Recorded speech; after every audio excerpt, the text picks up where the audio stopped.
Yo siempre digo que hablar de comunicaciones es mucho más que hablar de redes y de tecnología, ¿no? Recién hablábamos de conocimiento y el conocimiento como desarrollo de un país. Vamos a ver si arranca esto. Acá. ¿Qué quisimos hacer o qué hicimos? Ustedes van a encontrar en la revista mucha información. La idea es repasar algunos datos, no entrar a absolutamente todos los datos porque sería demasiado aburrido, pero sí generar algunos disparadores, que ustedes se lleven algunos disparadores como para entender qué es lo que se armó y con qué propósito se armó. Intentamos o armamos un trabajo de recopilación de todas los KPI o de todos los volúmenes más importantes de la industria. Pusimos foco en cómo se está comportando o cuál es la tendencia en la telefonía móvil.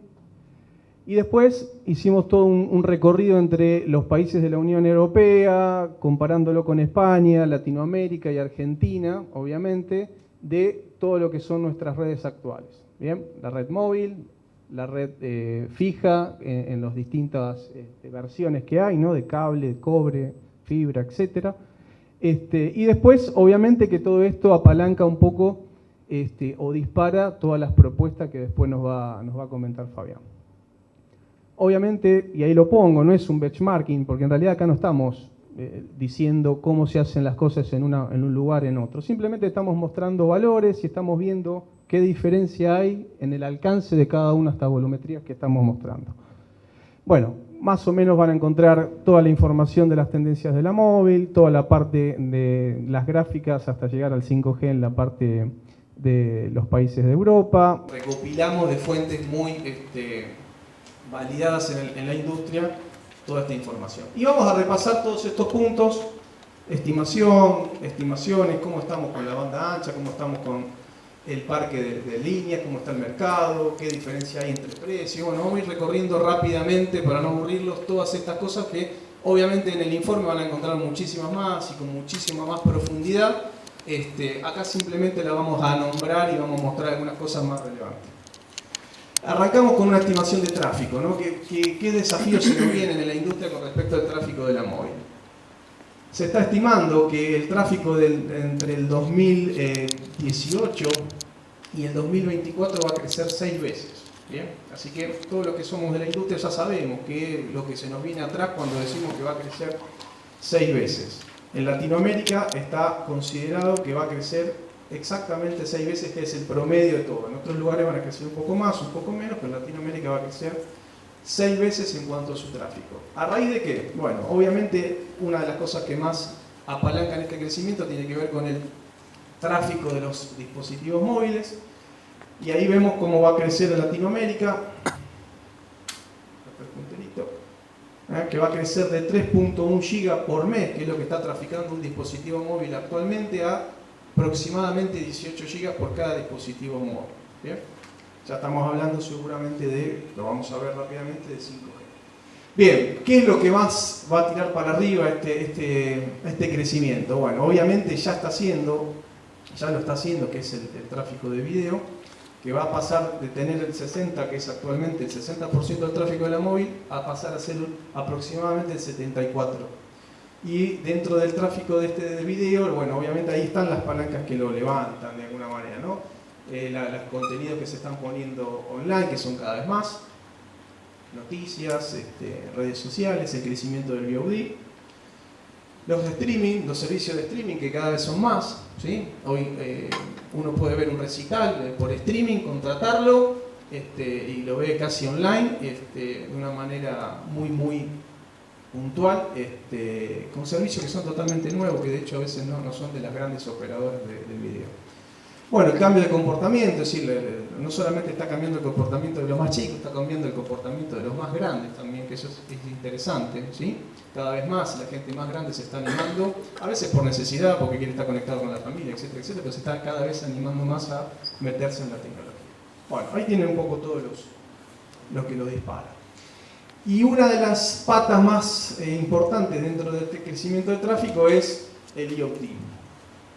Ya estamos trabajando con IoT, ya hay una pata, digamos, bastante desarrollada, pero el futuro de las redes lo que nos empiezan a mostrar es que va a crecer fuertemente, ¿sí? ¿Qué va a crecer? Van a crecer fundamentalmente 3 patas de las 4 que ya están más o menos segmentadas. Cuando uno mira el IoT, tenemos el IoT que maneja toda la parte de dispositivos masivos, ¿sí? Hoy es más, lo que tenemos es eso, dispositivos masivos, que tienen que ver con dispositivos activos, dispositivos de medición inteligente, ¿bien? Y después, la segunda pata que va a crecer mucho es todo lo que se llama el broadband IoT, que necesita mucha más permanencia, es decir, que sea más estable el servicio, baja latencia, ¿bien? Y grandes volúmenes de datos, que tiene que ver con el manejo de flotas de automotores, que cada vez se está estandarizando más.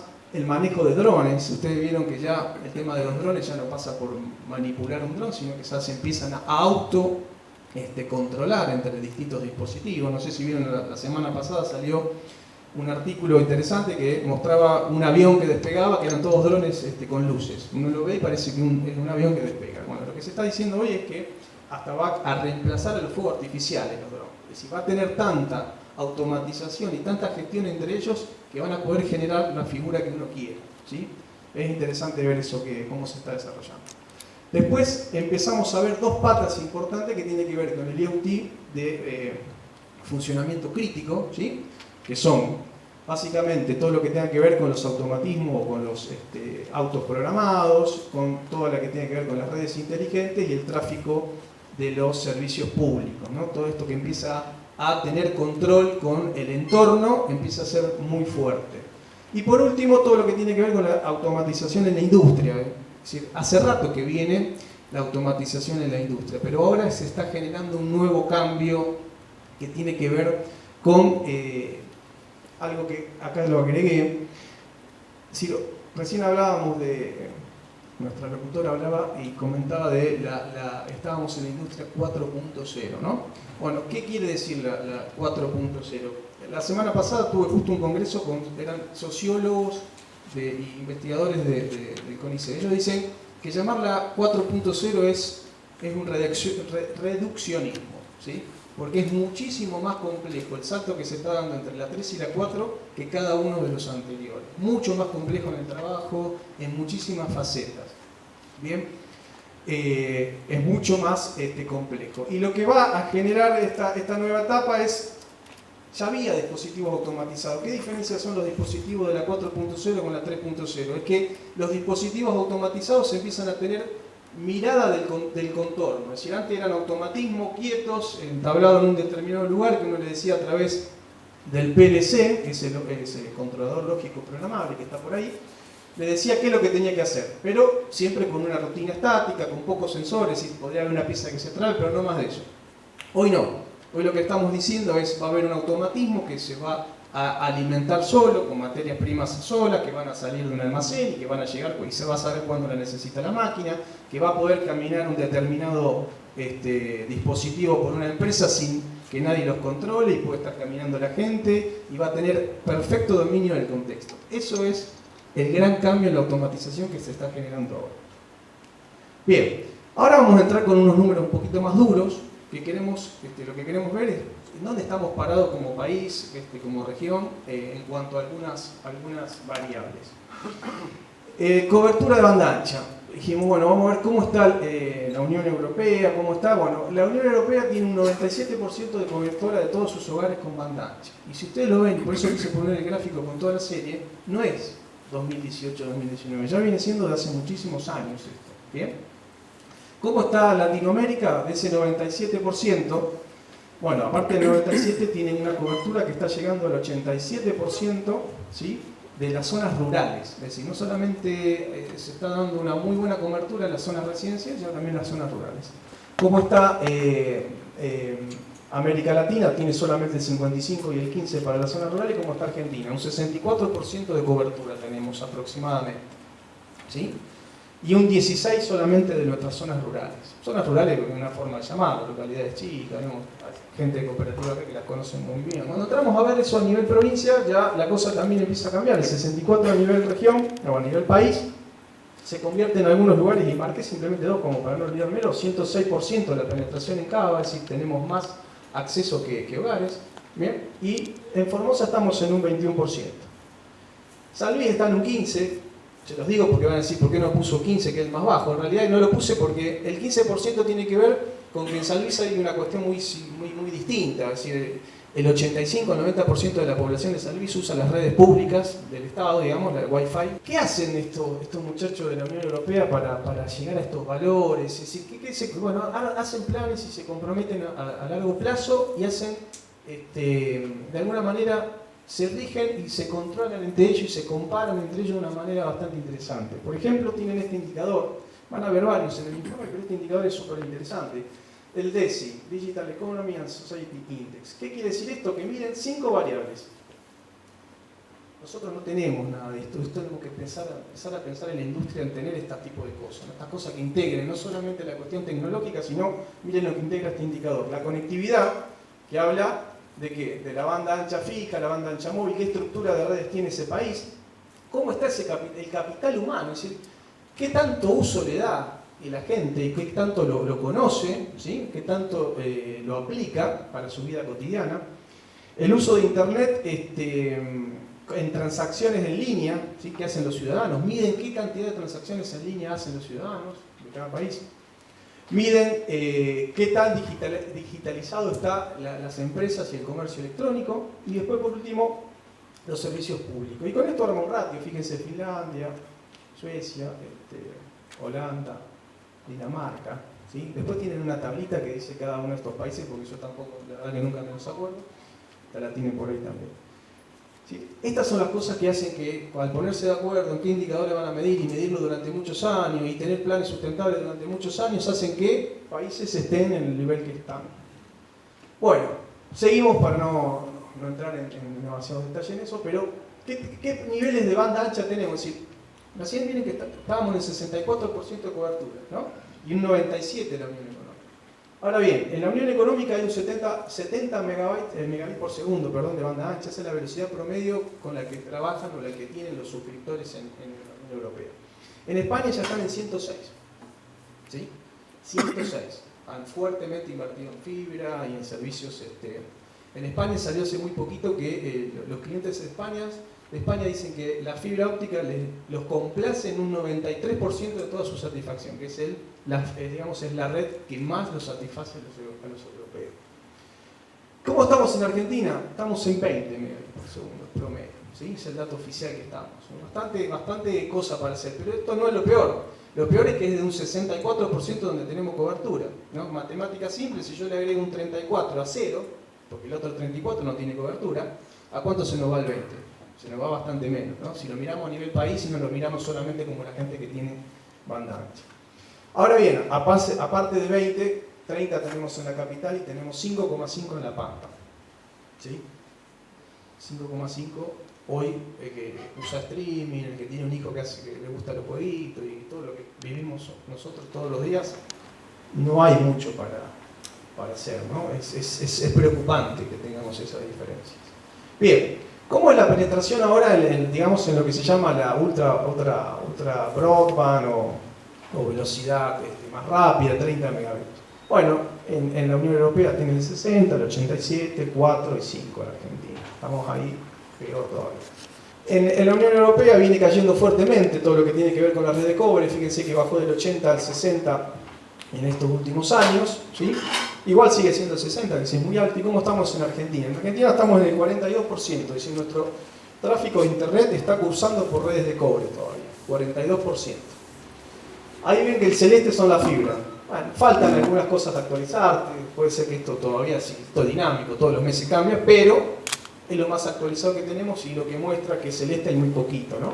Ya tenemos un poquito acá en La Pampa, en Tucumán falta un poquito porque ahora tiene un poquito más. Pero la fibra todavía es una deuda que tenemos. ¿Cómo es el uso de las redes incumbentes? Esto es algo que lo quise poner porque es curioso. Yo estuve, en marzo me tocó trabajar unos días en Vodafone, Madrid, y ellos me decían, nosotros 1 de cada 3 pedidos que recibimos lo cursamos, es decir, lo ejecutamos, lo instalamos, para hablar en la jerga, digamos, de instalaciones de nuestra industria, lo instalamos por la red de otro proveedor, ¿sí? Por una red incumbente que no es nuestra red. ¿Qué hicieron con eso? Democratizaron obviamente muchísimo el 48% de los pedidos en la Unión Europea se cursan por una red incumbente. ¿Por qué? Porque hacen contratos entre una empresa y dice, puedo usar la tuya, llegamos con la oferta y el paquete que nosotros queremos, y compiten de una manera mucho más agresiva que hace que bajen los costos, se generen eficiencias operativas, se tengan que instalar sistemas más automáticos y demás. Es interesante ver qué es lo que está pasando allá, para ver qué hacemos, cómo lo implementamos nosotros. Es una pregunta interesante para ir respondiendo. Somos nosotros de alguna manera los que tenemos que también influir en la respuesta. Baja del parque de las telefonías fijas, algo que ya hay un plan.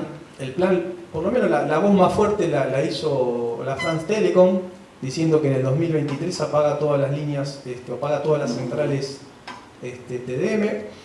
Eso mataría automáticamente la ADSL. Obviamente ellos tienen un plan de banda ancha fuerte a través de la fibra, que nosotros no lo tenemos. Nosotros todavía tenemos algo así como 8.700.000 de hogares todavía que siguen teniendo redes de acceso de cobre, ¿sí? Y bueno, va a ir cayendo, sí, va a ir cayendo, pero por más inercia o pico digamos, o bajada que vaya a tener, todavía esto hay mucho para mantener y para hacer, ¿sí? Lo que más me preocupa de esto es, ya lo veo como un ex Telecom de alguna manera, lo que más me preocupa es que no se siga invirtiendo en redes que van a seguir siendo de cobre eternamente, ¿sí? Eso es lo más preocupante, porque a ese cliente lo estamos de alguna manera dejando a que muera con esa banda ancha que tiene hoy, ¿sí? Por lo cual eso es algo que tenemos que seguir nosotros bregando para que sigamos teniendo tecnología que le permitan tener mejor servicio. Bueno, un poco de números, seguimos teniendo 9 millones de telefonía, de líneas de telefonía fija, ahí está la distribución por cada uno de los operadores, 45% telefónica, 36% telecom. En la móvil tenemos 8,3 millones de líneas, ahí está la distribución, 48% telecom. Perdón, banda ancha, ya adelanté un paso, gracias. Tenemos de banda ancha 8,3 millones, tenemos más de 50 millones en la móvil. Ahí esa es la distribución, y si en la móvil 59,1 millón, y esa es la distribución como están quedando en este momento. Y acá lo que agregamos y lo pusimos un poco en el informe, qué marco regulatorio tiene cada uno de estos, digamos, pilares, ¿no? ¿Cuáles son la regulación que tiene el mercado de cada una de estas líneas? Interesante este gráfico, ¿no? Este gráfico lo hizo la Cámara Argentina de Internet, y la verdad que me resultó importante para este momento y para que nosotros lo tengamos. Esto lo que hace es hicieron un estudio, esta comisión de la ONU hizo un estudio que dijo, bueno, a ver, ¿cuáles son los ingresos promedio de cada una de las localidades? Y a esos ingresos promedio dijo, bueno, ¿cuánto es el valor promedio del acceso a la banda ancha en esos lugares? Como los principales ISP, hizo todo un laburo interesante que ustedes lo tienen ahí en el informe. Y dijo, bueno, si la ONU define que si el valor del acceso a la banda ancha supera el 5% del ingreso en una familia, es algo que se convierte ya en accesible. Empieza a ser inaccesible, ¿sí? O de gran peso para la economía de ese hogar, ¿sí? Por lo cual, fíjense que lo que pasa cuando hacemos esa ecuación, todo lo que está en rojo, en naranja, que se ve acá, que quiere decir que son hogares que de alguna manera le está costando muchísimo ingresar al acceso, tener un acceso de banda ancha. Cuando uno lo cuantifica, lo hicieron, tenemos más de 1 millón de hogares, ¿sí? Que quedan por debajo, ¿sí? Que están debajo del nivel de asequibilidad que se llama de este trabajo. Bastante interesante, ¿no? Ver qué cantidad de hogares tenemos con esa dificultad para acceder a algo que hablábamos al principio, tiene que ver con el desarrollo del conocimiento. Precios, también es algo interesante de ver. Fíjense la holgura que tenemos entre el que más, digamos, el lugar donde más se cobra por el acceso a Internet y el que menos se cobre. Que menos se cobra no quiere decir porque es barato, a veces quiere decir porque es malo también, ¿no? Y porque no se puede cobrar más en ese lugar, o porque la economía de ese lugar tampoco permite cobrar más, ¿sí? Que ahí están un poco por qué, los precios, la infraestructura, la red mayorista, que eso es fundamental y hace que la economía o el acceso a Internet se abarate mucho si tenemos una red digamos, que llega de una determinada manera, ¿no? Bien. Bueno, había un dato más que quería decir, se me fue. Ahora empezamos a ver, es fundamental empezar a achicar estas diferencias, mejorar los servicios, mejorar la banda ancha, levantar por arriba los promedios que estamos que estamos llegando, que estamos teniendo, ¿no? Ahora bien, el servicio básico universal yo creo que es un momento para revisarlo. Me parece que nosotros, como que ya se escribió hace mucho tiempo, para una realidad de tecnología y de acceso y de necesidad que no es la misma que tenemos hoy. Y bueno, ¿qué es la definición? La definición es del servicio universal, es un concepto dinámico, que está bueno considerarlo como un concepto dinámico. Ahora bien, un concepto dinámico que yo no lo ato a nada, es como que, digamos, dinámico está bien, pero un dinámico a mí me gusta cuando me dice, mira, hoy es 4, ¿sí? Y dinámicamente se va a actualizar, mañana puede ser 6, después ser 8, pero si yo no lo ato nunca de entrada a nada, es como que el dinamismo es algo interesante, pero se pierde la neurosis.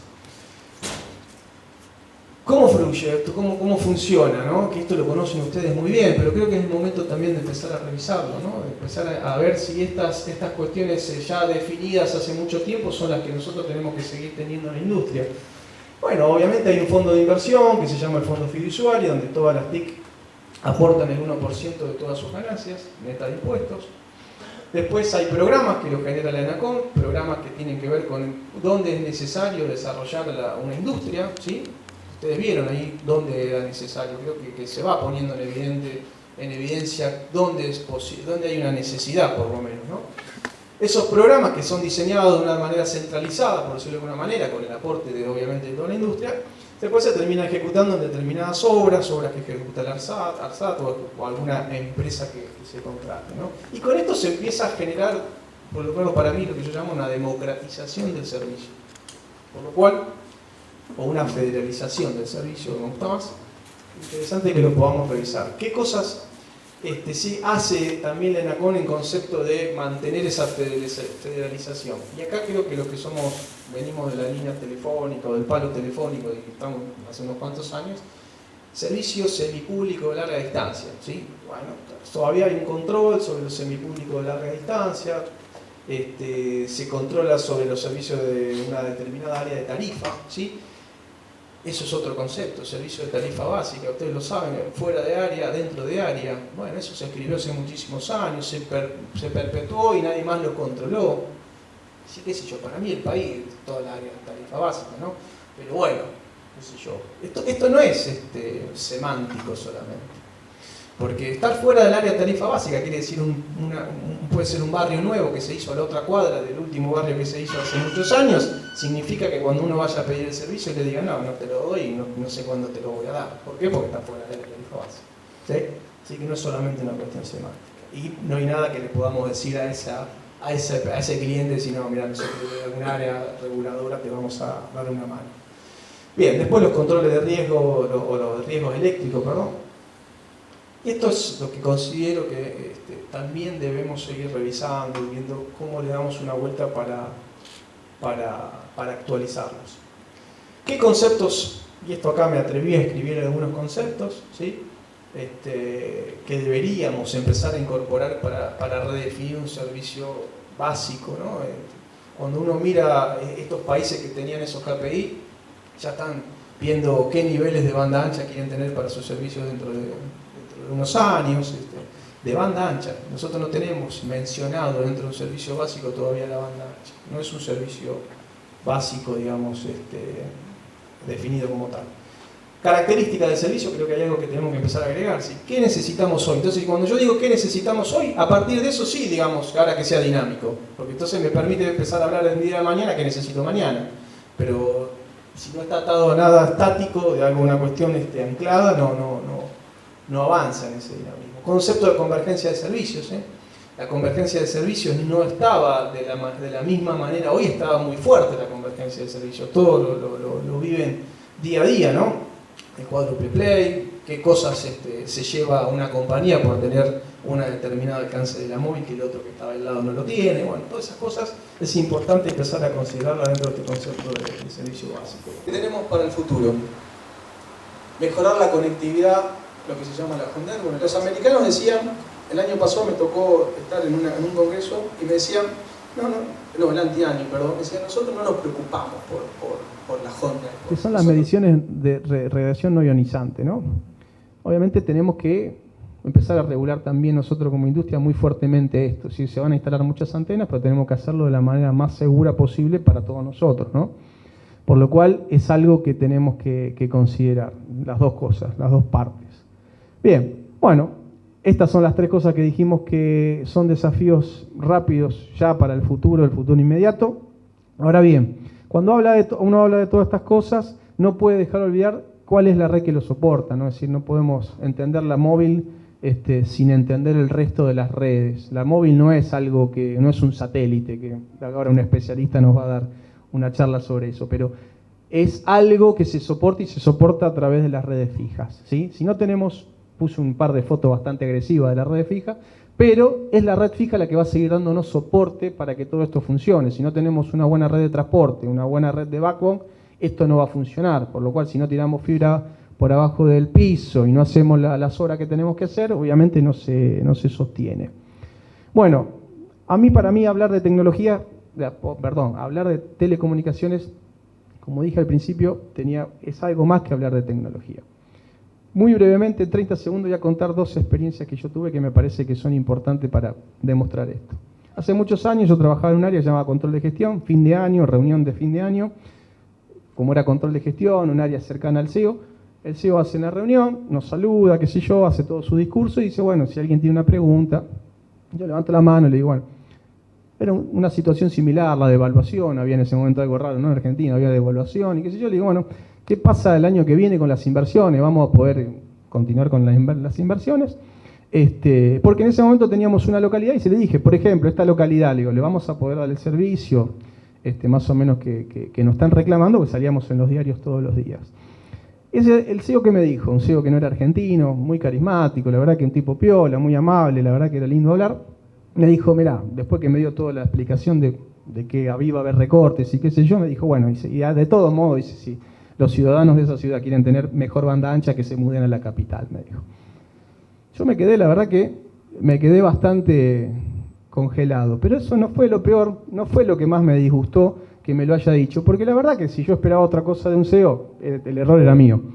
Lo que más me preocupó en ese momento es que todo el mundo lo aplaudiera y se sonriera. ¿Sí? La gente de Argentina, la que estamos viviendo acá y qué sé yo, aplaudimos ese tipo de cuestiones. Segunda anécdota rápida. A fin de año, yo era ya gerente de un área importante de Telecom, hago mi reunión de cierre de fin de año, ¿no? Nos vamos a una localidad chiquita, La Cumbre, en Córdoba, muy linda, Las Sierras, todo mi staff. ¿Qué pasa? Todo mi staff, había 10 camionetas de Telecom en la puerta, ¿no? Localidad chiquita, una hostería que la habían cerrado para nosotros, 10 camionetas, era algo llamativo en una localidad más chica. ¿Qué pasó? A la tarde viene la dueña del hotel, me dice, mirá, hay una señora en la puerta, quiere hablar con vos, quiere hablar con alguien de Telecom. Sí, como no, salgo. Me dice, mira, yo tengo que preguntarte algo, me dice. La verdad que una señora, creo que era traductora de inglés, dice, pero es muy importante, quiero a alguien que me responda sinceramente. Me dice, mira, yo hace 6 meses tomé la decisión de venirme de la capital de Córdoba otra vez con mi familia acá a La Cumbre. ¿Por qué? Porque logré tener un trabajo que me permite trabajar en mi casa y me vine a vivir acá. ¿Pero qué pasa? Dice, me dijeron que había banda ancha. Hay banda ancha, pero se me corta todos los días. Dice, no anda la banda ancha, me dice. ¿Qué hago? Mirá la pregunta que me dijo. ¿Me vuelvo a mudar a la capital?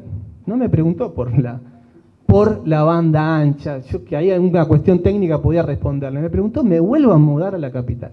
Por eso para mí, hablar de telecomunicaciones es mucho más que hablar de redes y de tecnología. Nada más, muchas gracias a todos.